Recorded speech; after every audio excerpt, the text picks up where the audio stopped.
Hello, everyone. I'm Steve Zipperstein from UCLA. Welcome to our webinar regarding the Iran-Israel war. I want to thank our co-organizers, the UCLA Y&S Center for Nazarian Center for Israel Studies, the UCLA Center for Middle East Development, and the Principles for Peace Foundation in Geneva, Switzerland. We're very honored to have three incredible speakers for our webinar today. I'll introduce our first speaker in a moment. I wanted to indicate that we have over 400 people registered for the webinar from 38 different countries. I'll read those countries off a bit later. I think you'll be interested to hear the places from which people are joining us today. Um, we are very, very honored to have our first speaker, Ambassador Dennis Ross. Ambassador, if you could turn your camera and your microphone on while I introduce you.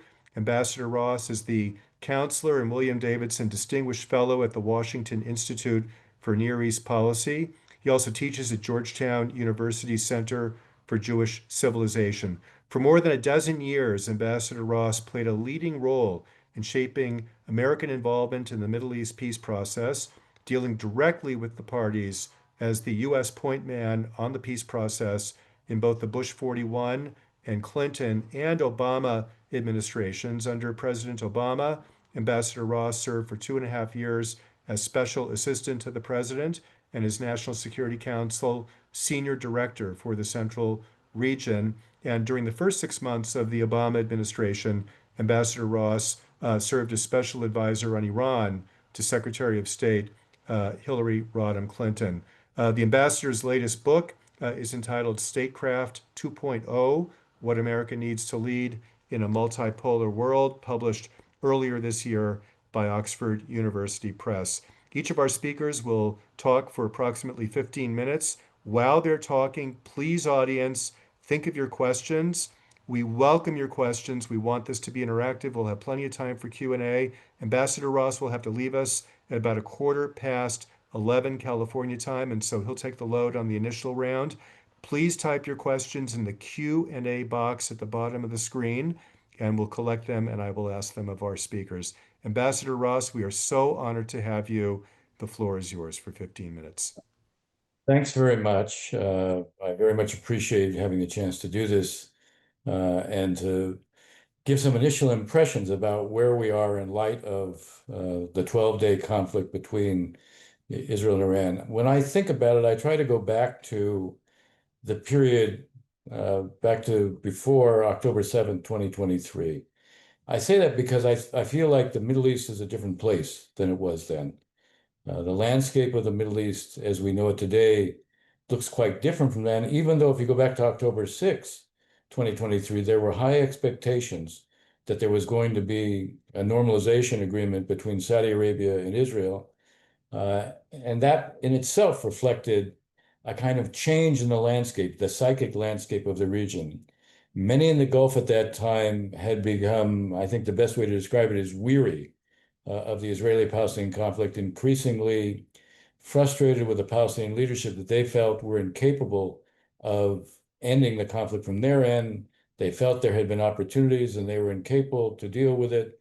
They also looked at Israel increasingly as a natural partner, and not simply because of security considerations as it related to threats from Iran or its proxies, but in fact, increasingly, they looked at Israel through a different lens. The lens was, these are states like the UAE and Saudi Arabia. The UAE had already made peace with Israel, but these were states that in the aftermath of 2011, even before MBS came to power in Saudi Arabia, in the aftermath of 2011 and what was the so-called Arab Spring, there was a perception that if you didn't improve governance, what happened in Egypt, what happened in Tunisia could happen elsewhere. You needed, in a sense, not to be democracies, but to be effective in terms of government and delivering services. The preoccupation, certainly for some of the Gulf states, at that point began to change to how do we create digitally based economies? How do we deal with the challenges that we see today? And those challenges related to issues like water security. Climate change had already manifested itself in the region, a lot of the reasons that the upheaval in Syria took place was a function of more than 1 million people being driven from the rural areas because there wasn't water to sustain agriculture. They were a major part of the economic base of Syria. There was no absorptive capacity in Damascus or the other cities, and this gave rise to a lot of what we saw subsequently in Syria. In the Gulf states, there was a sentiment that we have to deal with water security. We have to deal with food security. As time went by, we have to deal with cybersecurity. And then then we had the pandemic. The issue of health security became prominent. In all those areas, Israel looked increasingly attractive as a partner. So you had by 2023, the Biden administration was very close to finalizing what would be a normalization agreement between Saudi Arabia and Israel. Hamas, Yahya Sinwar struck, at least in part, I wouldn't say this is the only reason, but there's no question that at least in part to frustrate that. Now, it's not that the Iranians and Hezbollah had worked out the fine details of an operational plan. But what is true is that they were certainly working towards something along the lines of what Sinwar ended up doing. Uh, there was, in his view, he could collapse Israel if all the fronts acted at the same time. So the aim of frustrating Saudi normalization was certainly one factor. And now we hear the Trump administration talking about they're going to expand the Abraham Accords, they're going to do Saudi normalization. The president, when he was in Riyadh, made the point that, you'll do me no greater honor. It'll be an honor for me if you will, if you'll join the Abraham Accords. Not exactly the way the Saudis see it, but normalizing with Israel was certainly something he was talking about. I want to come back to this because I think normalization is being bandied about now. I'm not sure it can take place all that soon, but the reason I want to mention it now is because there is a different context in the region. What has happened over the days of the the Israeli-Iran conflict is a further manifestation of a change in the military balance of power. October 7th, 2023 was a disaster for Israel, the most horrific day in its history. And yet the net effect of what has happened now is Hamas is no longer a military. It's a terrorist organization, it's a group, it's no longer a military. Hezbollah has been decimated. The result of decimating Hezbollah produced the collapse of the Assad regime. The collapse of the Assad regime, Hezbollah being the jewel of the proxy network of the Iranians, the combination of these two meant almost by definition that Iran's capacity to project power in the region was dramatically weakened. Its capacity to use its proxies to exert leverage on others was dramatically weakened. One of the interesting signs of the weakness was, in my mind, Hezbollah during the course of the 12 days of Israel firing at Iran, Hezbollah doesn't do anything. The Lebanese government, the Lebanese army says, don't do anything. It would have been incomprehensible before that Israel could be engaged in this kind of a war with Iran, bombing Iran with a kind of impunity, and there was nothing from Hezbollah. Hezbollah had 150,000 rockets. It was never an insurance policy for the Iranians. It was a deterrent against Israel doing what it did against Iran. That deterrent is gone. Assad being the land bridge for the Iranians to Hezbollah is gone. We can talk about Syria as part of the new landscape. There's a lot of uncertainties, obviously, about it, but it's clear that the Gulf states are prepared to invest in it. The President of the United States announced the ending of sanctions and now has acted structurally, systematically, to remove the sanctions from Syria. So there is a hope and expectation. There's some talk, not about normalization, even though those are the terms being used by some of the Trump administration, but it's really a kind of non-belligerency agreement that might be worked out between Syria and Israel. That would have been unimaginable before, but now it becomes quite imaginable because, again, the military balance of power in the region has been transformed fundamentally. And that's before Israel has dramatically weakened Iran. The Iranian huge investment in its proxy network has basically been lost. Its huge investment in its nuclear infrastructure, my guess is close to $500 billion over the last 30 years. It has been dramatically set back. I know there's a debate about how much has the program been set back.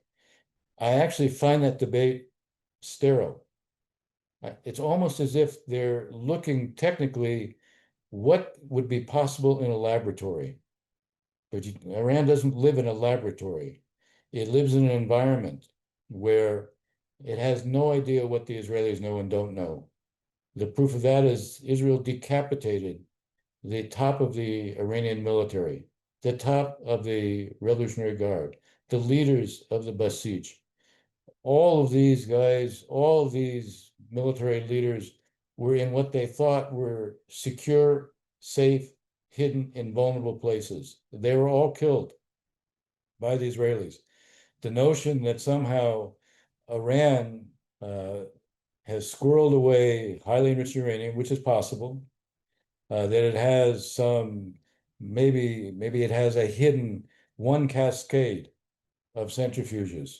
Maybe they have preserved that. Maybe that's true. But do they have high confidence the Israelis don't know where it is? Supreme leader still seems to be hidden. The fact is they don't know what the Israelis know. Not only do they not know what the Israelis know, they are turning the country inside out right now, looking for Israeli moles. They they inevitably will end up arresting and executing people who have no connection to the Israelis. It will further set back their whole security establishment.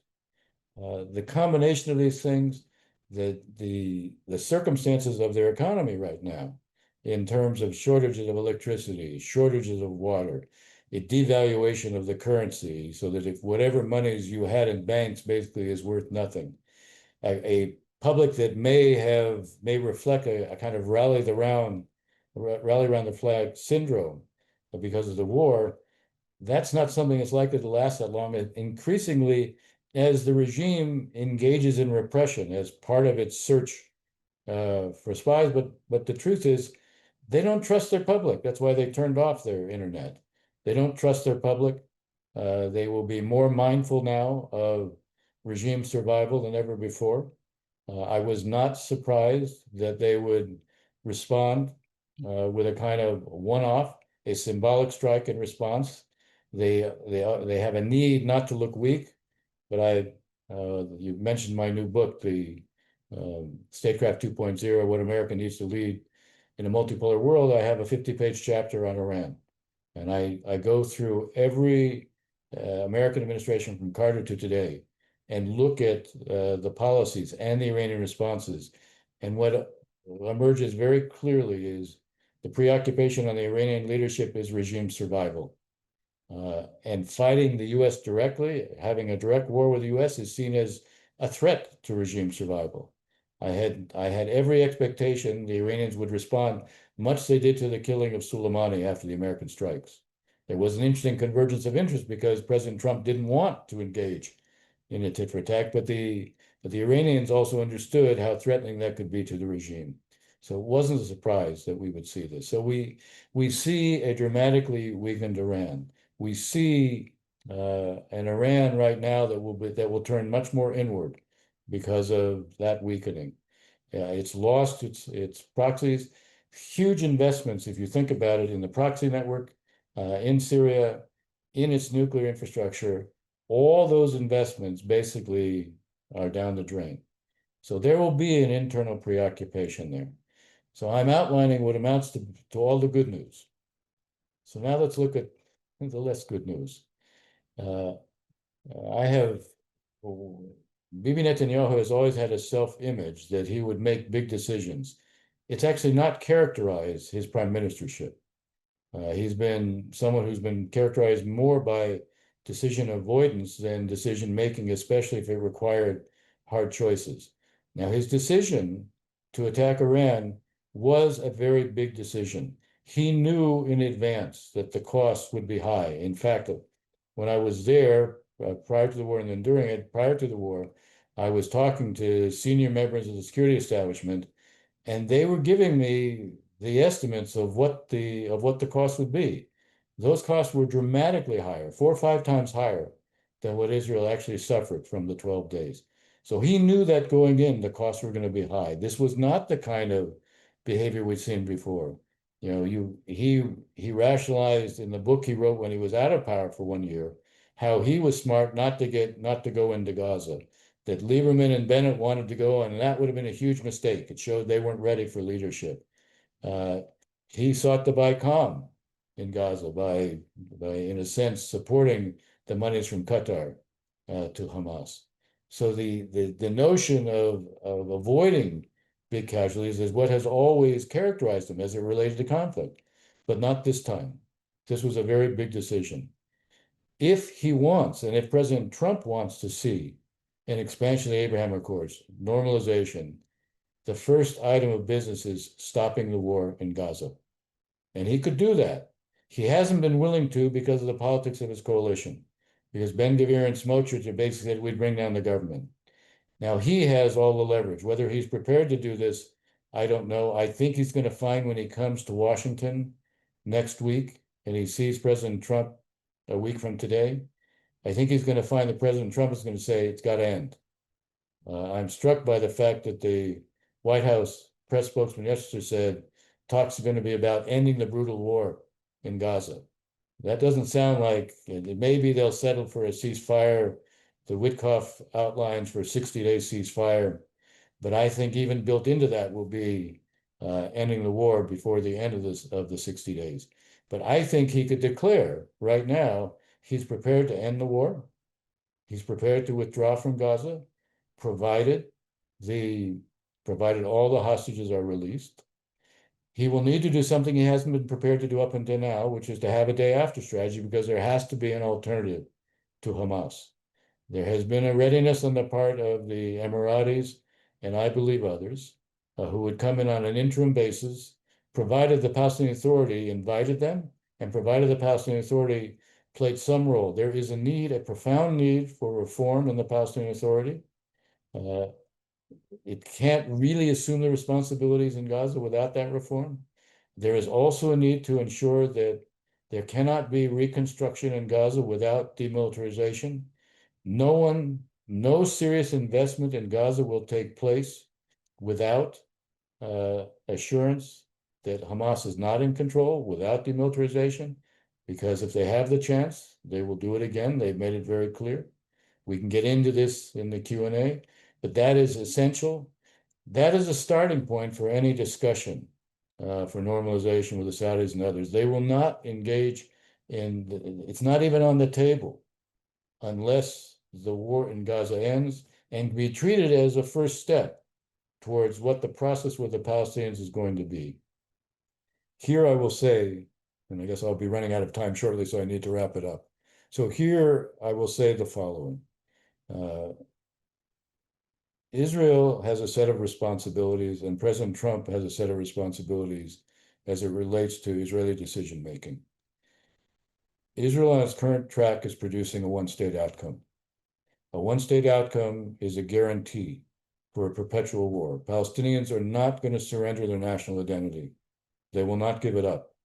The idea that you'll have one state where the Palestinians will be second-class citizens that will isolate Israel internationally, it won't be consistent with its own values, and it will ensure an enduring conflict. And it will guarantee there won't be an expansion of the Abraham Accords. The Saudis won't join in. But so this is another area where Prime Minister Netanyahu has to make big decisions to stop the drift towards one state, towards what Smotrich has already saying we have de facto annexation. I'll conclude with this. The Saudis and others also need to assume a different kind of responsibility than they ever have before. I can say, as someone who negotiated this for a long time, the Arabs generally treated the Palestinian issue as it was up to somebody else to solve it. It was never up to them. But if they want to see a real change, they're going to have to play a role. They're going to have to play a role as it relates to reform. They're going to have to play a role where they can use normalization with Israel, and what they offer as also a means to get the Israelis to be more responsive as well to get it. But it means, in a sense, a different kind of responsibility on our part to be sure everybody plays a role. It's kind of consistent with the Trump notion that others need to bear a kind of burden. Whether there's the diplomatic bandwidth to be able and the team to do this, we'll see. It requires Israel to stop the drift towards one state and to end the war in Gaza. And it requires the Arabs to treat the Palestinians not as a slogan. And two states, when you mention two states today, it's a slogan. We can talk about what it would take to translate it from being a slogan into something that is more realistic. Today, it's a slogan that bears very little credibility. Most Israelis believe a Palestinian state would be led by Hamas or extremists. Most Palestinians believe nothing is possible with the Israelis. So we have a long ways to go, but we have a baseline that is completely different than it's been because the Iranian and the proxy network capacity to frustrate or undermine those who would make peace has been dealt a dramatic setback. I'll stop with that. Okay, Ambassador, thank you so much. A lot there for us to digest. Already, I've seen some wonderful questions coming in from our audience. Keep them coming, audience. Type them in the Q&A bar at the bottom. Ambassador, I just wanted to comment that when I teach my students, whether they're law students or students overseas, I always try to introduce your concept to them that each side needs to understand what is important to the other side in a negotiation. And thank you for reminding us of that in the last few minutes of your commentary just now. Um, Before I move on to our next speaker, I promised that I would let you know which countries are attending today. We have people from, believe it or not, the following countries: the Philippines, Brazil, Belgium, Lebanon, Sweden. Uh, we even have someone from Antarctica. I think that's a first for a UCLA webinar. Welcome, Antarctica. Obviously, the United States, Canada, the UK, Germany, South Africa, Slovenia, Israel, Luxembourg, France, Andorra, New Zealand, Argentina, Turkey, Austria, the United Arab Emirates, the Netherlands, Spain, Egypt, Palestine, Colombia, Italy, and Chile. Welcome, everyone. And I am now very, very honored to introduce our next speaker. And please unmute and turn your camera on. Dr. Shira Efron is the Israel Policy Forum's Research Director and the Diane and Guilford Glazer Foundation Senior Fellow. She also advises several government ministries in Israel and is the co-chair of the subgroup on regional cooperation of Israeli President Herzog's Climate Forum. Dr. Efron has spent 2 decades in U.S. think tanks, including the RAND Corporation here in Southern California, where she founded and led the Israel program between 2016 and 2022. She's worked as well at the Center for American Progress, the Middle East Institute, and the Institute, excuse me, Institute for National Security Studies, just adjacent to Tel Aviv University. Her research portfolio covers multiple dimensions of U.S. Middle East policy, including great power competition, the Israel-Palestine conflict, and regional integration. She's also been a consultant for the UN country team in Jerusalem, where she focused on Gaza. Last but not least, and very important, Dr. Efron is a member of the Dvora Forum, which promotes women in the security establishment. Welcome, Dr. Efron. The floor is yours for 15 minutes.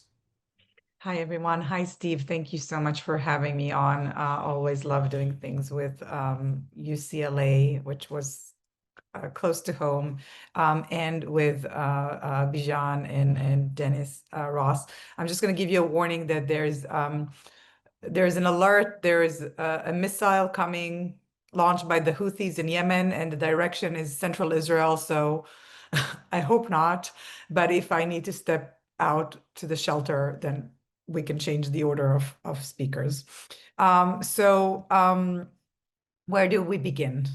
I think there is a lot, when we talk about those 12 days of the Israeli-Iranian campaign, the Israeli campaign, what Israeli intelligence said prior to the launch that there was an imminent threat of Iran being closer to the threshold than Israel willing to accept. Now, Dennis mentioned Netanyahu being sort of the big decision maker and stuff, but Netanyahu for years has been threatening Iran, trying to get a strike in Iran, and has not done it. And why not? For a variety of reasons, mostly because there was no US green light, but there were also technical reasons, right? There were Iranian air defenses.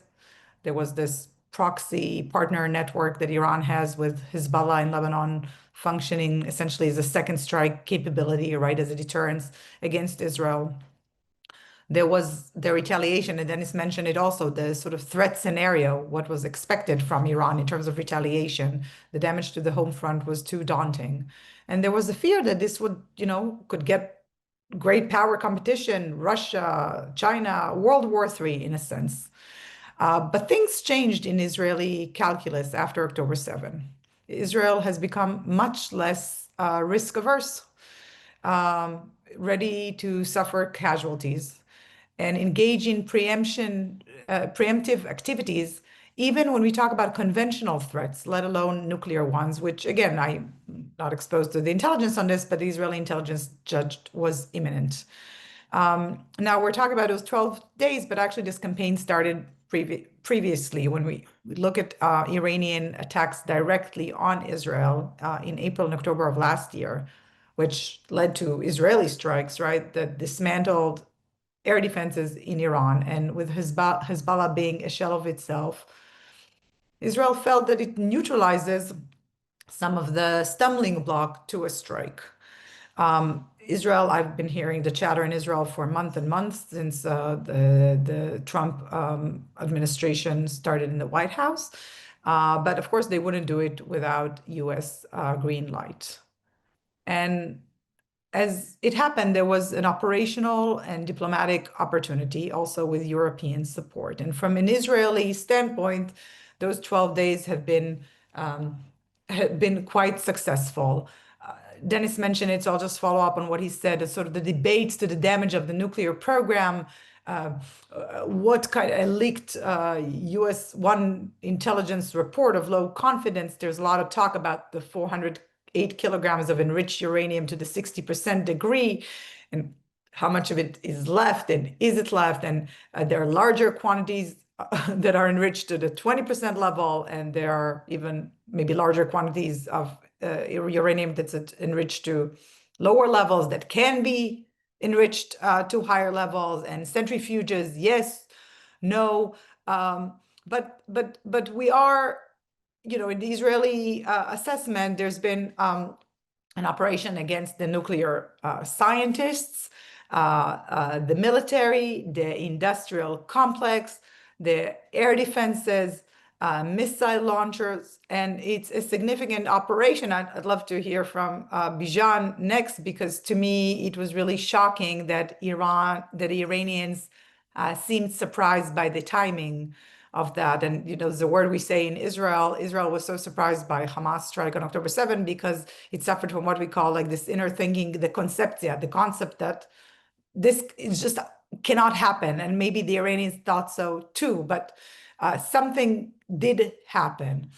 But so there's a lot of commentary on what the US achieved and what the US doesn't achieve, but there's, in Israeli sense at least, this has been quite operationally successful, and the fact that Israel was able to bring the US in to deliver the final blow. And I think it's really important also from an Israeli perspective that the Europeans can take it for granted that the Europeans also supported this operation. Now, there's a big question, right? If what Israel did in 12 days and what the United States did in one night, does that change the negotiating environment? Does this deliver, what happens on the other side of the military operations?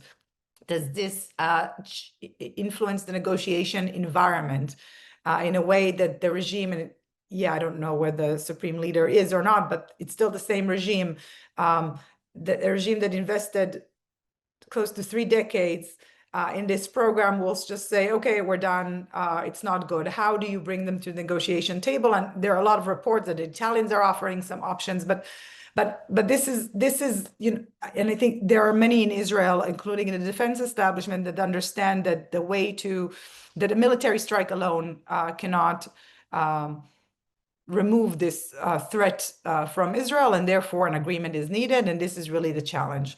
Another area that I think requires further attention at this point of time is, what are the parameters of the ceasefire? I have not seen a document, and I don't know what are we talking about and how do we enforce the ceasefire.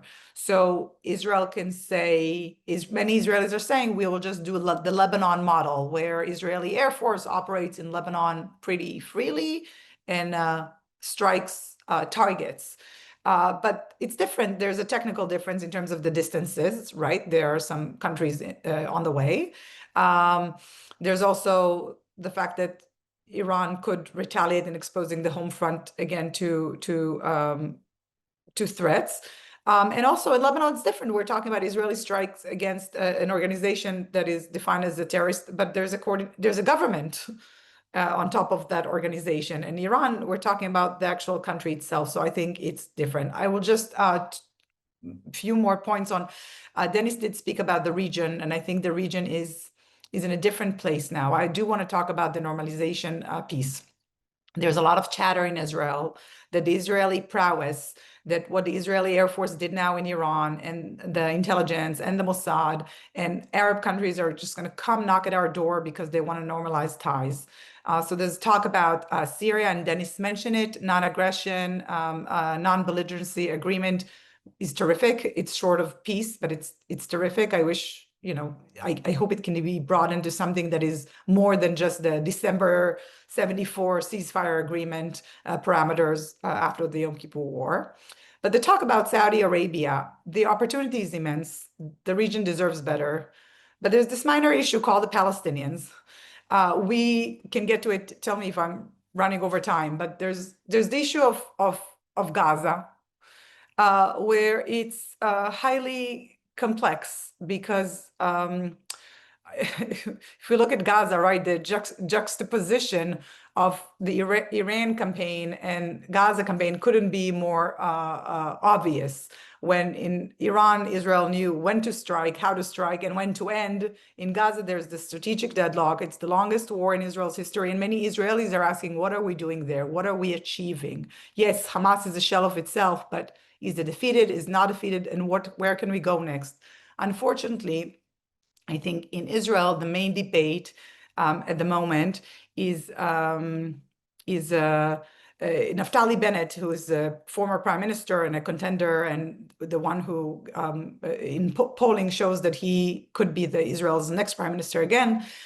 He gave an interview to Israeli press, and he said, well, in Gaza, we have basically two options. Either we dig further in, I'm paraphrasing, but we're digging further in, occupation, military rule, we will lose the Israeli hostages, or we just say this was not successful, it's time to stop risking our soldiers, bringing the hostages back home. Defeating Hamas will be the job of the next government. And this is faulty because there's a third way that is not discussed in Israel, and this is the choice that the Arabs want and the Europeans want, and maybe the Americans want too, right? Which is a transitional Palestinian administration in Gaza that is connected in some way, shape, or form to the Palestinian Authority, but without the Palestinian Authority now in Gaza, and supported by the Arab governments. Now, this is Gaza, and I'm happy to talk about Gaza in the Q&A, but it's not just Gaza, right?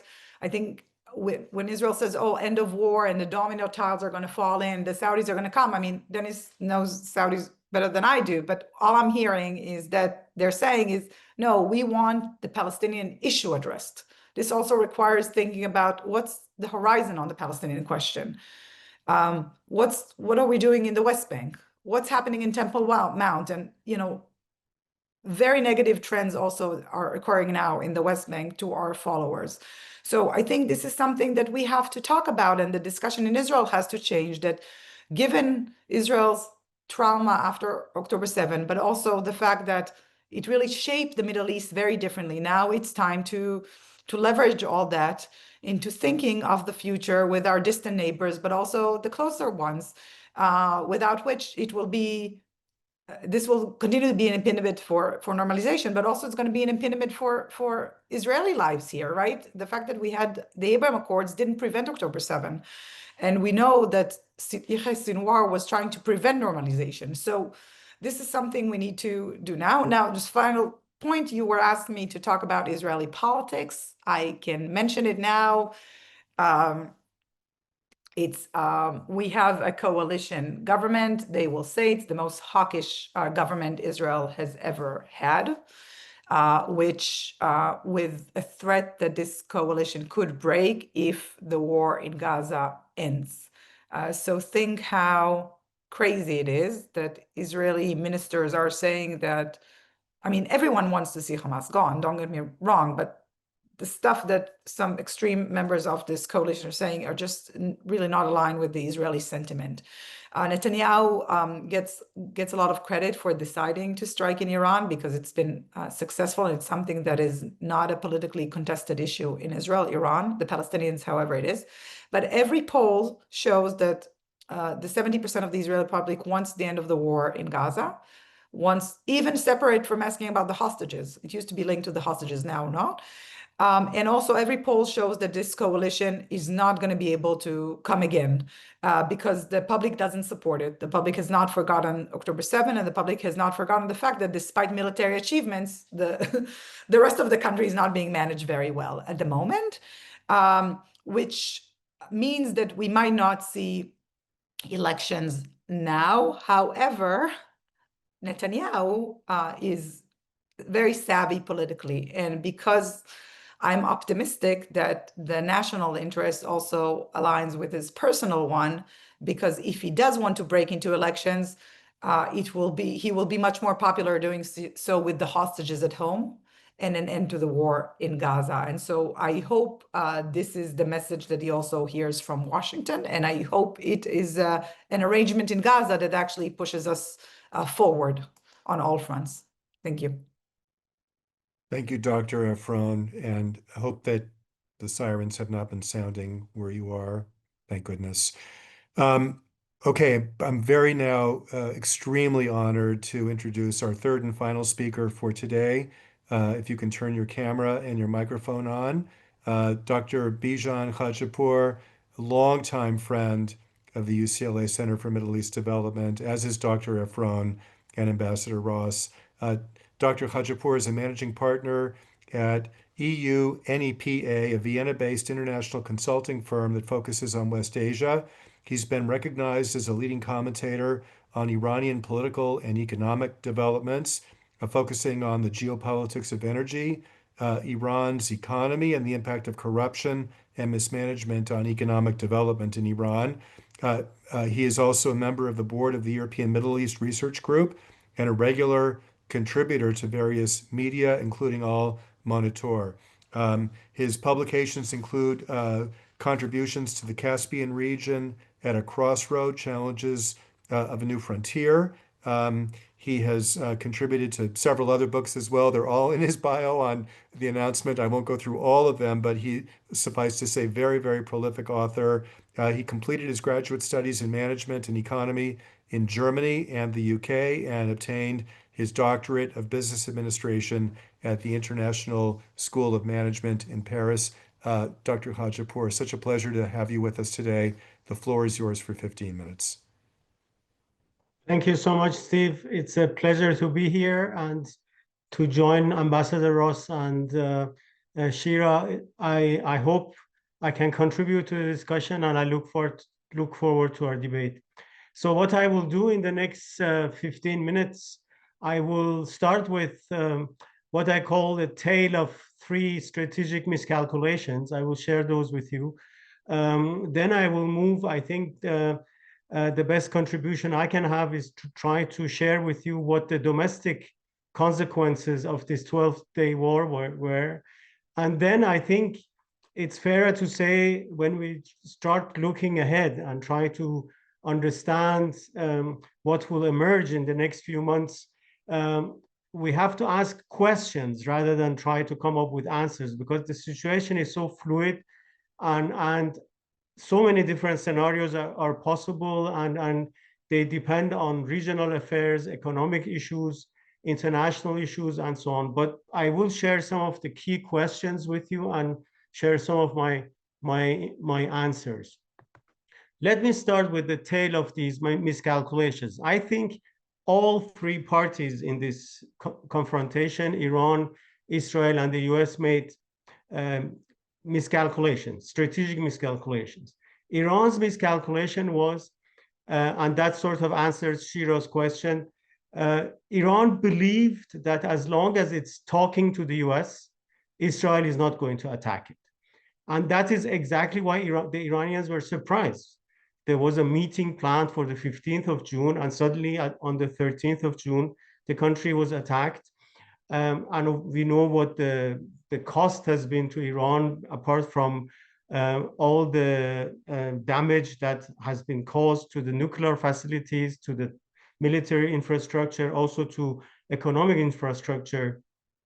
It's sort of also, Shira mentioned the word trauma.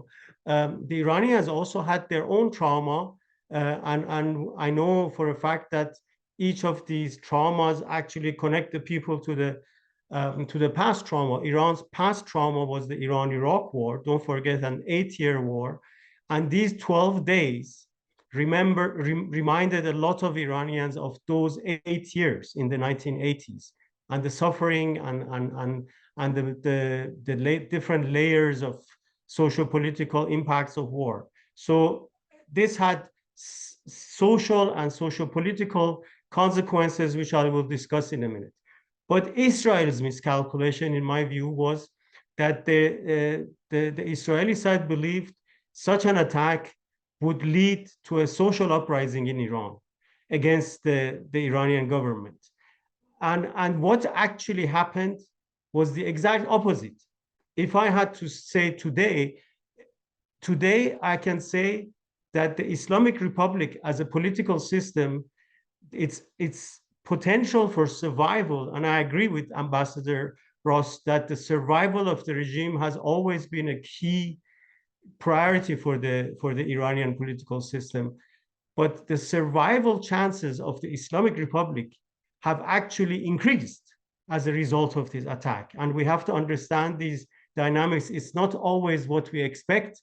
It's actually how these different layers of social and economic and political responses that a country like Iran develops in a situation like that. But also the US miscalculated, in my view.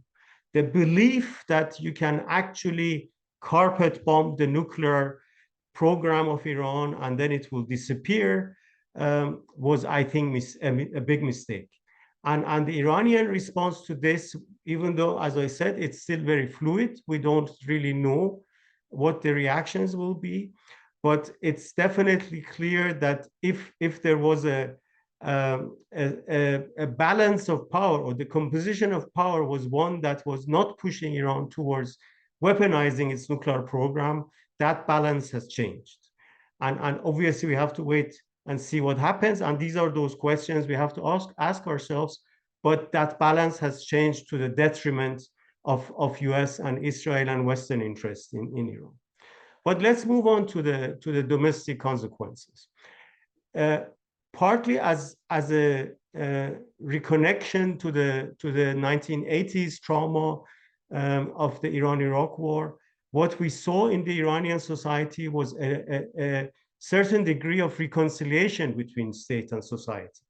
Now we have to see, in the 80s, people were also unhappy about the situation, but a lot of people were blaming the foreign party that had invaded Iran, Saddam Hussein. So the government was not necessarily always held responsible for the shortcomings. The Israeli attack sort of returned the Iranian society to that. Suddenly, there was a foreign attack, there was a sort of foreign threat, and suddenly the government was not to blame. Even though the government is to blame for a lot of things that are happening, a lot of the imbalances that we are experiencing, whether it's electricity or gas and so on, but suddenly there was a bigger threat. And it's interesting, and this is, I'm quoting a civil society leader, she said, we are postponing our anger towards the government. This is a very important nuance. The Iranian society has not given up on its criticism and anger towards the Islamic Republic, but it is postponing that anger, saving it for future interactions, and right now concentrating on the foreign threat embodied in the Israeli attack on Iran. As I said, it's still too early to see how the political composition, the balance of power between the different factions in Iran will pan out. We know we have hardline factions that are, more focused on security issues and focused on even internal security. Again, I agree with Ambassador Ross that there is a lot of attention on domestic issues, but depending on the balance of power, there could be a focus or domination through harassment and detentions and putting pressure on the civil society. But there could also be a new opening. There are a lot of the more moderate forces in the government and in civil society are talking about a completely new relationship between state and society. And there are actually, interestingly, there are signs on both sides. We will have to watch the next few weeks to see how the balance of power will impact all these different issues. But there are signs from both sides. And one very interesting aspect is that in the middle of the crisis, when Israel was attacking Iran on a daily basis, one thing that the Pezeshkian government did, it sort of transferred a lot of responsibility to the provincial governors. Basically, the government said, don't wait for approval from Tehran. If you have to make a decision in your province, just make that decision and finish it. And if this, for example, is consolidated as a governance approach, decentralizing Iran in a way, that can actually improve some of the issues in Iran, some of the corruption and mismanagement issues. They happen because there is too much of power and too much of budget allocations within Tehran. But if you shift it to the provincial centers, it can actually change the structure. And we know one of the biggest challenges over the next few months will be rebuilding and reconstructing, not only all the shortcomings that had been there before the war, but not obviously all the damages that have been caused by the war. It's very important to realize the Iranian or the Islamic Republic, the political system in Iran has not been designed to be a popular regime. It has been designed as a regime that wants to survive. Exactly what Ambassador Ross said. It's this regime survival is important. What we see today, well, the regime survived. And that's important. So for the hardcore of the power centers in Iran, they have actually achieved their goal. Israel attacked, there was no social uprising, and now they have to rebuild and redefine their relationship with the society and obviously a lot of other questions. So what are the questions? In my view, the phenomena that have to be watched. And it will, in my view, a lot of these decisions will shape the future of the Islamic Republic. Domestically, we have to obviously ask the question, will the Supreme Leader Khamenei return to the same position as he had before, a same dominating position that was more or less dictating most of the key strategic decisions? For example, some people have talked about appointing a designated successor to Khamenei. If a designated successor is elected, who will he be? What kind of powers will he have? And we actually have precedents. Those of you who remember the 1980s, between 1985 and 1988, Iran had a designated successor to the then leader, Ayatollah Khomeini, Ayatollah Montazeri, and as long as he was in power, he was dismissed in 1988, but in those 3 years where he was there, he had actually a lot of power. Will we have another designated successor? If yes, what kind of domestic dynamics will we have? The next question is, how will the governance structures be restructured? As I mentioned, new experiences are emerging. How will the civil society pick up its actual campaigns against the Islamic Republic? I mean, the civil society was actually designing different protest strikes and other sort of civil disobedience process, including something like 50% of women not really wearing the Islamic dress code anymore, not really observing the hijab. So when will the civil society pick up its anger towards the government again? And what will come out of it? How will the government react? Externally, there are key issues. Will Iran restart talks with Washington? There is talk about it, but this morning, the Iranian foreign minister said the doors are open, but it won't, a new round of talks won't happen quickly because Iran obviously wants certain guarantees.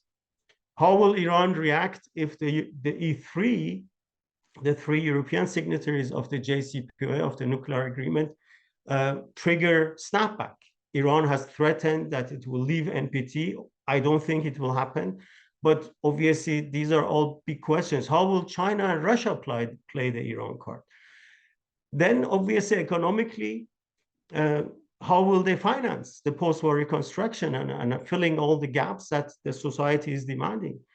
Will they introduce certain fuel subsidy reforms that will change the government's position, financial position? It could be an idea, but it could also lead to a lot of discontent and civil society protests. So as you see, there are a lot of questions. We don't know the answers. Whoever says, I know the answers, is not serious. The regime has shaken.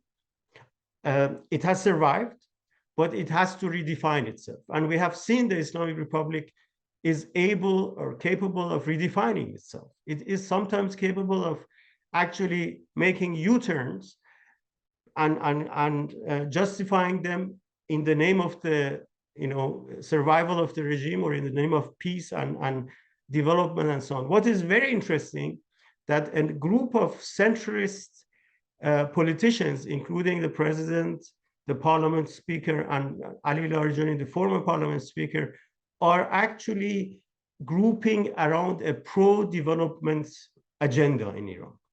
And the pro-development agenda includes a number of interesting things that are relevant for the regional issues. One of them is, as you know, the investments that Iran had made in the region were so in the name of the so-called forward defense. Iran was saying we have to basically build these proxies so that we can defend the country outside Iran. Now, in this pro-development discourse, there is a reference to frontier defense. This is a very interesting nuance. They are saying we need to invest in our own frontiers and also in the populations of our frontiers, whether they are Kurds or Arabs or Baluchs and so on, so that we increase the security of our country. So these debates will have to take place. In the nuclear question, obviously there are, again, Iran has suspended its collaboration with IAEA, but hasn't really exited the NPT. So the question is, and I'm sure they're waiting to see how the European powers will play their role in snapback and so on. But what I want to say here is, while the Islamic Republic will be redefining itself over the next few months, the attitude towards Israel and the regional issues will be to play the long game. Iran is not going to look for quick resolutions of anything. Iran will play the long game and then will assess whether it will, for example, re-enter talks with the US, how the US will act in those talks. I do agree with Shira that there has to be a ceasefire agreement between Iran and Israel, but obviously we will have a lot of narratives. We will have a war of narratives. Everyone wants to be the winner of this war, but everyone will also be, at least on the Iranian side, interested in some construct of a ceasefire there is definitely, and this war showed it again, the Iranian society is fatigued by war and sanctions and all of the bad things that have happened in the past few decades, and they don't want another major confrontation. I'll stop here and look forward to your comments and questions. Thank you, Dr. Hajipur. It's always such a pleasure to hear your perspective. Thank you, and maybe Shira, if you can turn your, Dr. Efron, if you can turn your camera on as well, so that we have all three of our panelists now. Let me thank you on behalf of the Nazarian Center for Israel Studies at UCLA, the Center for Middle East Development, and our dear partners, the Principles for Peace Foundation in Geneva, for your incredibly interesting commentary. And I want to thank our audience who have sent through an enormous number of terrific questions. I will not have time, and I apologize to our audience. I will not have time. Our panelists will not have time for me to pose every one of your questions. Some of the questions have been covered already in the comments of our panelists, and I will, with your permission, skip those questions. Let me pose 4 or 5 of those questions to our panelists now. I'll ask Ambassador Ross to address them in whatever order he wants, all or some. I'll ask him to go first. Again, a reminder that Ambassador Ross has to leave us a bit early, and then I'll come back to Dr. Efron and Dr. Hajipur for their responses. Our first question is the following. Given the deep penetration of Iranian society by Israeli intelligence forces and the clampdown by the regime, what is the collateral effect of this clampdown and the dishonor of the deep penetration of Israeli forces in Iran? Next question. Should we expect Iran will conduct show trials of Jews or others in the country as suspected collaborators? And might these trials, I'm sorry, be used as a negotiating tool with the United States or with Israel? Next, focusing on Iranian proxies operating from Iraq. How has the war impacted those proxies? I would pose the same question, particularly about the Houthis, who during our webinar just now fired a ballistic missile in the direction of Israel. Are the Houthis being used by Iran to test and probe whether or not Israel will hold Iran responsible for Houthi attacks? Or do we think the Houthis will stop, as they've said they would, as soon as there is an end to the war in Gaza? Next question, what should Israel do to help stabilize and support a peaceful Syria? And I would add to that as well, if the three of you could mention Turkey. We haven't spoken about Turkey yet. What are President Erdogan's aspirations in the region? Will Turkey be a force for good or a negative force in the region going forward? And then finally, a question about, and maybe this more particularly for Ambassador Ross, how do you gauge the impact of these events on the domestic political situation in the United States, where we're seeing a convergence between the progressive wing of the Democratic Party, the MAGA wing of the Republican Party, both expressing opposition in various ways, various arguments to the U.S. strikes in Iran. So I'll stop there. That's probably enough for the first round. Ambassador, I'll turn it over to you for as long as you'd like. I know you have to leave a bit early. Please go ahead. The floor is yours. Well, thanks for the questions are all interesting. And I also think Shira and Bijan's comments were also really interesting as well. I think this has been I think this whole webinar has addressed the kind of issues and questions that you wanted addressed. And I think Bijan's point that there are more questions than answers is exactly right. But unless you understand the right questions, you don't even know what you should be doing. So let me pick up. I won't answer everything that you outlined, but let me start with the last one, because I've always said the political spectrum has never been a straight line, meaning it's not a straight line left to right. It goes like this. And we've seen that between the progressive left and the MAGAs, driven by different points of departure, but leading to the same conclusions. Neither one wants to see American military activism in the world. Tucker Carlson and Dan Caldwell were saying hundreds of thousands of people would die if the United States did this. They were talking about how bad it would be for American forces in the region. Steve Bannon was saying the U.S. shouldn't involve itself at all. Whatever Israel starts, Israel has to finish.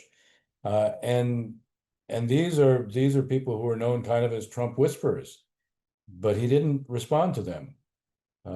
And that said, he also clearly wanted this to be a one-off. When he used American force against the Houthis, he decided, without regard to Israeli concerns or interests, the British were also using force without regard to their concerns or interests. This was, again, the concept of America first. He wasn't going to get into these endless wars.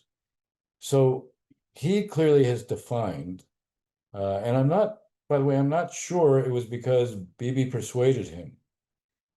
I think he came to the conclusion that he reads negotiations a certain way.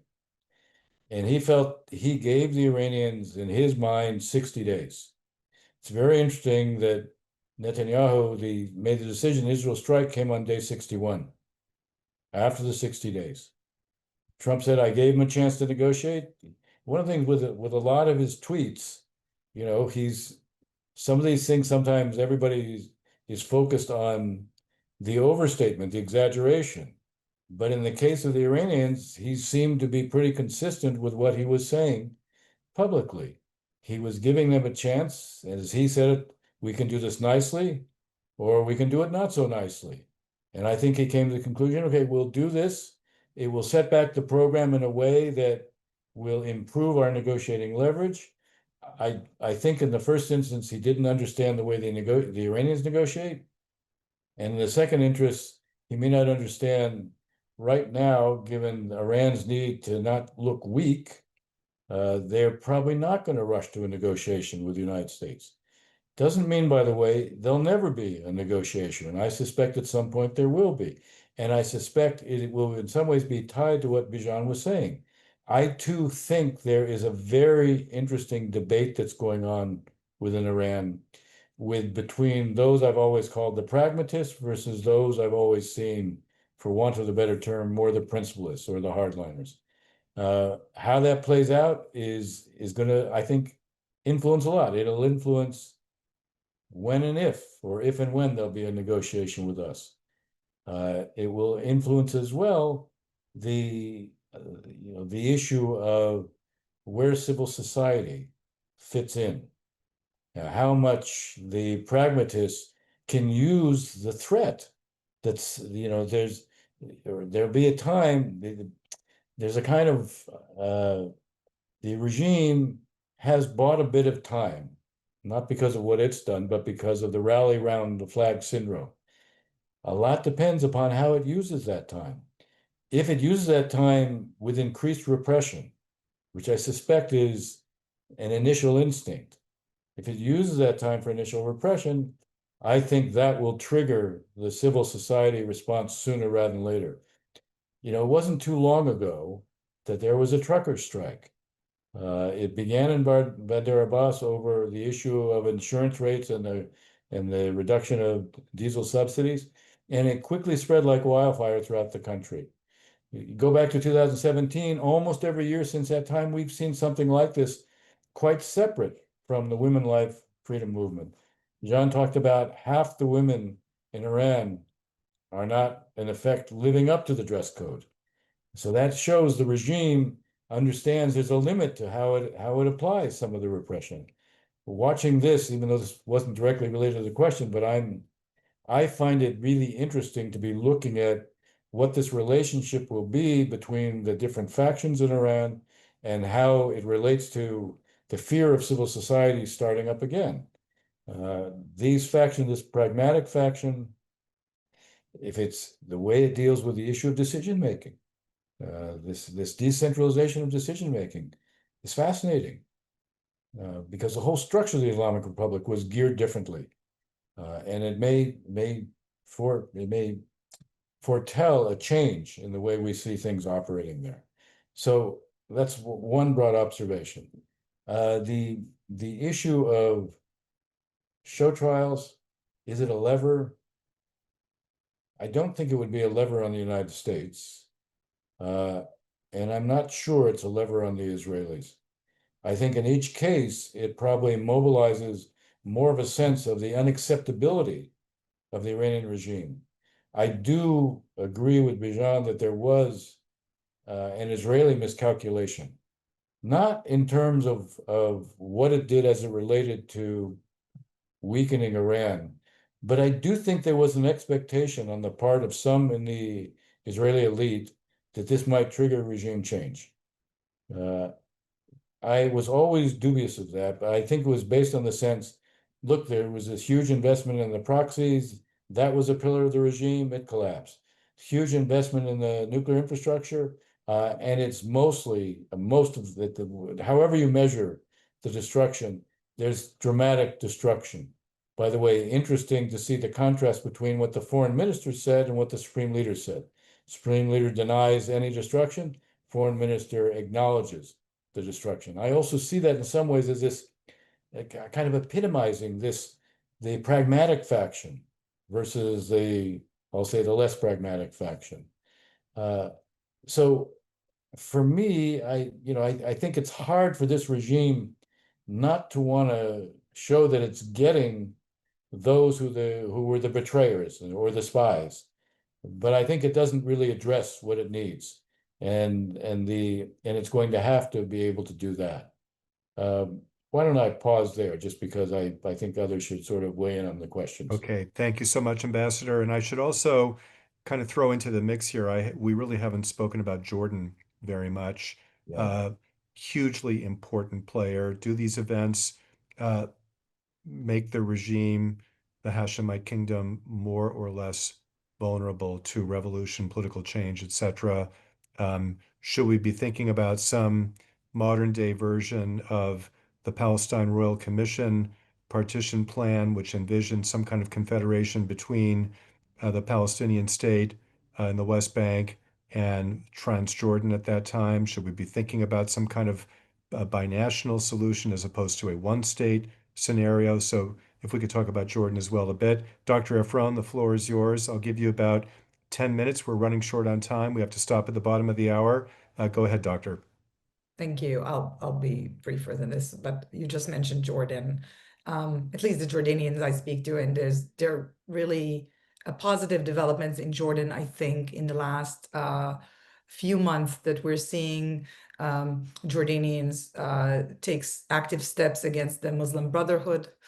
There's an understanding in Jordan that there's undermining of their own the Jordanian government with all its shortages, and this is really an issue for the Jordanians, right, to choose the government that they have, and a lot of domestic issues. Also with the changes in Syria across the border, with Jordanians look at it with certain concern, right? Because there's also a large Syrian population of refugees, obviously, in Jordan. And while things in Damascus look much more promising, in other areas of Syria, it's much more less stable. And these have connections also to the Syrians across the border in Jordan. So Jordan looks at a variety of threats, domestic threats, but also, right, we used to say that Jordan is between Iraq and a hard place. So this is where it is, right? From all directions, Jordan is surrounded. I think that any discussion at the moment about confederation with Jordan, some way that insinuates that Jordan is to own the Palestinian issue before there's actually a Palestinian state, is not going to help the Jordanians in terms of their own narrative. I'm not ruling out an option of connection to Jordan that is more formal, but it will have to go through a step that acknowledges the legitimate, I think, right of the Palestinians to self-determination, which also the Jordanians want. So that's one thing. But I think it is important to talk about. We often in Israel speak about, the UAE and the Abraham Accords and how they prove as a model of peace, unlike the cold peace we have with Egypt and Jordan. And it's true, but the UAE and Bahrain were never enemies of Israel. There's no shared border. There was no threat. And, in Jordan, over this past 12 days, there were sirens. I don't know when Ambassador Ross was across the border escaping from Israel. The only way Israelis could go come back to the country or leave the country was through these neighboring countries with the Cold Peace. There are US interceptors that help defend Israel from Egypt. And if you look at those borders, I mean, now there's a barrier with Egypt, but it wasn't to stop it was to stop illegal migration through Israel. And Jordan, the border is pretty much open. And you look at it and you think, at the end of the day, what buys Israel security? Maybe it's not perfect. It's a piece of paper. And as cliche as it sounds, that's the only thing that is going to deliver security for the people of this region. Bijan said how people are tired. People are tired across the region. And I think this is something that, Dennis was referring to US policy and the debates in US policy, and someone needs to look at the numbers. But I know at the RAND Corporation, we looked at the numbers a few years ago, and it was striking that if you look at US policy on this region, right, for a number of decades, it's the use of force and support of partners who can afford the stuff that the US gives them, and partners that cannot afford the part. And so they get them. I'm not putting the Israeli part into this. And if you look at economic development investment by the US in the region, and infrastructure investments and other sources of investment across the whole region together in this 1 year, I think it was 2020 that we looked at, was less than the military sales to Egypt alone. And at the end of the day, if this is supposed to make the region safer for the people of the region, but also for the US, I'm not sure this strategy is working. And therefore, I would hope, and maybe Trump is the person to do this because he's a deal maker and he's surrounded by a group of supporters who shy away from, although they're proving to like military accomplishments, but not wanting to be entrenched with boots on the ground in the Middle East. Maybe this is, the approach that we should be advocating. A lot of the things I know UCLA and CMED has been talking about for a long time, right? The challenges of the region. Then it started with climate change and youth unemployment and youth, and the potential is enormous, and it has to. The conversation has to change, and I think this war also showed us that the US is indispensable, and it can do a lot of things in the region. And with all the talk about Russia and China and stuff, I mean, no one's coming to fight this region's war except for the US, and therefore this is sort of like a big an overview comment, but also related to Jordan. I'll just say, on the Houthis, it's something that the US has been grappling for many years. People of the region also, and for Israel, it's been quite of a new phenomenon the last year or so, sort of the last proxy standing of, or not the last, but they're disturbing. I think there's this analysis of Abdul Malik al-Houthi. I mean, what are his aspirations? Is it Mecca? Does he want to replace Iran? I don't know who reports to whom, and it's really I'm sure my fellow speakers can address this better than I do, but I think it's a rogue player that it's very difficult to analyze and manage. Turkey is really interesting. The discussion in Israel 2 months ago, before Israel took a 180 turn on Syria, right? The time when Israel was still saying that al-Jolani, Ashari, is a jihadist in a suit and Israel will stay in Syria forever. Now it's very different. Israel was talking about, replacing the Shiite axis with the Sunni axis, Muslim Brotherhood axis, with Turkey, and not wanting to have Syria turn into Turkey's junkyard on Israel's border and stuff. Thankfully, I think this was something smart the Trump administration did. Deconfliction with Turkey that I'm understanding is going well. I am of the view of, Erdogan is Erdogan. There's no surprises there. But Turkey is an important country in this region. There are a lot of shared interests, not just with the US, also with Israel. Of course, it's a NATO member, and it's our incentive to manage the relationship and ensure that Turkey is aligned with most of our objectives, right? I'm saying us collectively. So I'll stop there. Thank you, Dr. Efron. I know, Ambassador Ross, you have to leave shortly. Do you want to add a few comments? Make one quick final comment. It is very interesting to me. By the way, I agree with what Shira said, both on the Houthis and on Turkey. But it's very interesting to me that the Shia militias in Iraq did not fire, basically stayed out of this war. Yep. And you would not have predicted that in advance. It says something about the concern of Israeli hitting them, but it also something about the emergence, the greater weight of the Iraqi prime minister who did not want them to respond, and who, by the way, wouldn't have been prime minister without their support. It says something also, there are November elections, parliamentary elections, and everybody seems to be positioning themselves for that, and getting involved in the war was apparently not a popular thing. So I'll leave it at that. Thanks for having me. I really Thank you, enjoyed Ambassador. being part of it. It was a really good discussion. Thanks a lot. Thank you so much Okay. for your time. Thank you so Bye-bye. much. Bye-bye. Bye-bye. So, Dr. Hajipur, before we turn it over to you, I've been continuing to monitor the questions from the audience, which again are fantastic. And I do apologize quite sincerely to those whose questions I was not able to work in. But there was a very brief question at the end that I think is aimed at you, Dr. Hajipur, or posed to you. I shouldn't say aimed. And the question is there a Sadat in Iran who might emerge? And we all remember in 1977 how surprised we were when the plane landed, the Egypt Air flight, Tel Aviv, the door opened, and President Sadat emerged in the doorway. What a stunning and amazing moment that was. Is there a Sadat in Iran? I'm going to turn it over to you for the last 10 minutes of our webinar. Dr. Hajipur, the floor is yours. Thank you very much.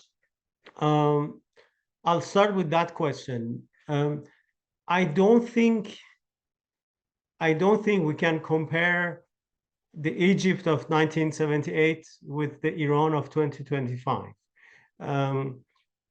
The way the political system and the political agendas are structured,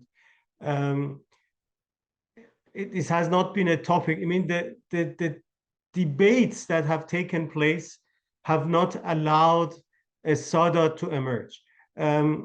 There is discussion. There are political forces who fully disagree with the fact that Iran has spent so much on the region, has focused on this Iran-Israel confrontation or competition.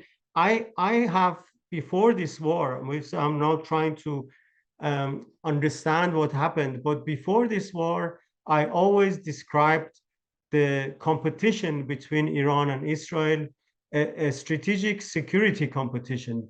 Both of them believe that they should be the #1 military power of the region to survive. And obviously there cannot be two #1s. It's simply the competition where you're trying to be #1, you try to undermine the other one who can be the #1. And the question is, how did this war, this 12-day war, impact that question? In my view, before, and this was also clearly documented in Iran, the idea in Iran was that if Iran becomes the #1 economic and technological power of the region, it will manage to manage its security. But we know that all these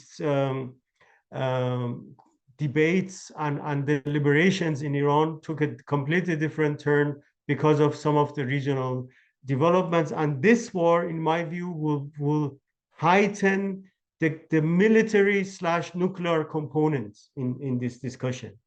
In other words, as I concluded, Iran will play a longer game, but this time play the game of becoming a top military power in the region because of what has happened, even though it's sad for the Iranian development. But I want to comment about some of the other questions. One, Turkey. I refer to Turkey, and this is the view of many people in our region, as a country with a empire illusion. Turkey has the illusion that it is the regional empire and it can play these different roles. And we have seen Turkey's role in Syria and the way it's sort of developing that. Turkey's reaction also after some threats coming from Israel was also interesting. And I want to highlight one thing. I think it's obviously one thing to conclude that the demonstration of military might by Israel, and also the fact that the US is prepared to enter such confrontations, obviously make a lot of people in the regional capitals rethink their security policies. But I also sense a different alignment about all the forces, whether it's Turkey, Iran, Saudi Arabia, UAE, and so on, where it is not Iran that is seen as the biggest threat, but it is Israel that is being seen as the biggest threat. And this will lead, not necessarily in the next 2 months, but in the next 5 years, in my view, it will lead to some realignments.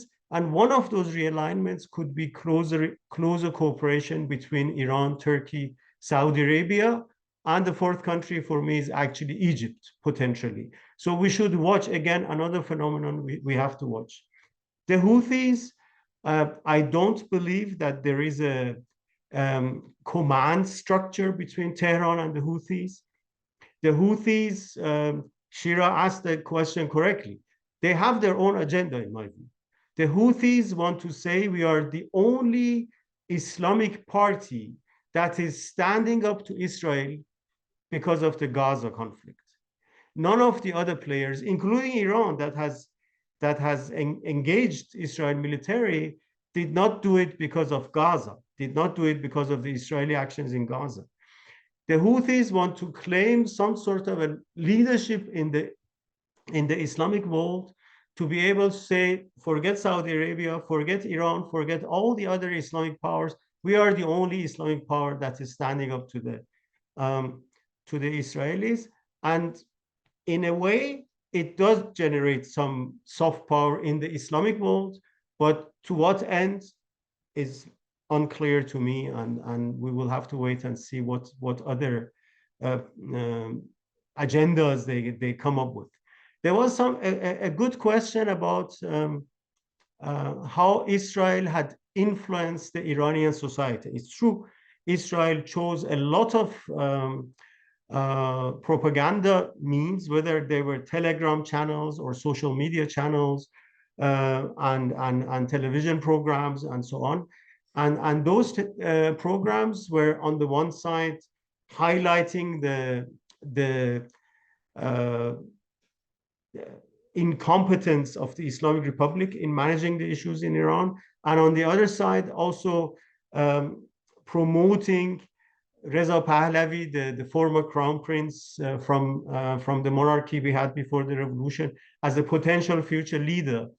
This had definitely led to the situation that Reza Pahlavi is probably the most recognized name among the Iranian society, because don't forget, more than half of the Iranians have been born after the revolution, and the memory of the pre-revolutionary time is only there for the majority of the Iranians because of television programs or social media programs and so on.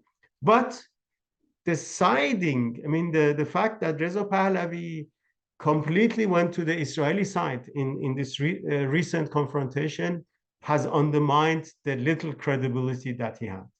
So it's very important, if we call the next leader or a next potential leader who addresses the Iran-Israel relations in a new creative way, that leader will have to come from inside Iran. This is very important. He or she may be in prison right now, but that person is not going to be a person outside Iran. This is, I can tell you, I myself am outside Iran, but I'm in touch with a lot of civil society players in Iran, and I know for a fact that the Iranians are not ready to experiment. And that is exactly what I meant with the miscalculation on the Israeli side. To believe that the society will rise up and will topple the regime, and then will open the door for someone from the diaspora to come and lead a different Iran was definitely not accurate. The Iranian, and I will close with this, the Iranian understanding of what the Israeli agenda is that Israel, at least the hardliners in Israel, they aim to lead Iran to disintegration. They want to see 4 or 5. They basically want, if I want use that term, the Balkanization of Iran. And I would say, and I'm, for example, from one of the minorities myself. I'm an Azeri. I'm from Azerbaijan. Even the minorities, the ethnic minorities in Iran, don't want that to happen. So the future of Iran should be a sovereign country in roughly in the same structure that it is today, but one that becomes more democratic and more open to regional and international relations. But that won't happen through war and through sanctions and through other means that confront the Iranians. I'll stop there. Thank you. Thank you, Dr. Hajipour. Thank you to Dr. Efron. What a terrific webinar. Before we came on with the audience, Dr. Efron made a very poignant remark. She said the people of the region, all the people of the region, deserve better. And for our part at UCLA, we will continue to be engaged as actively as possible. I want to thank the terrific staff at UCLA, Gage Greenspan, Sarah Brookham, who worked so hard behind the scenes to put the webinar together. And therefore, let me conclude by saying, on behalf of the Unison Soraya Nazarian Center for Israel Studies, where I am honored and privileged to begin my service as director effective today, as well as the UCLA Center for Middle East Development and our partner, the Principles for Peace Foundation in Geneva, Switzerland. Thank you so much, everyone, for joining us. We usually don't do webinars during the summer. We will continue our work when the academic year begins in September, but if developments warrant, we'll be back with you during the summer with another program. Thank you all. Be safe, everyone, and we will see you next time. Thank you.